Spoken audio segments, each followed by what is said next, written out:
how to change display resolution in Windows 11 is what I'm going to show you in this video. First step is to locate your Start or Windows icon on the taskbar.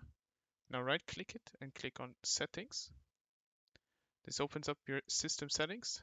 Now you can either use the Find a Setting bar, search bar in the top left, or just click on Display in the top right, which will now lead you to System and then Display.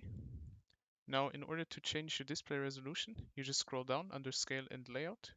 You can see Display Resolution as the second option, and on the right, use this drop-down menu to change your resolution.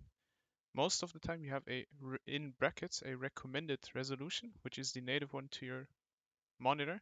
I would recommend you as well, as Windows does, to use this one. You can also change the scale to different percentages.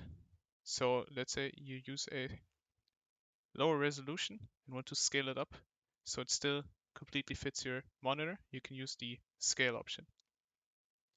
That's all you gotta do to change your display resolution in Windows 11. If this video helped you out, leave a like, comment, and subscribe.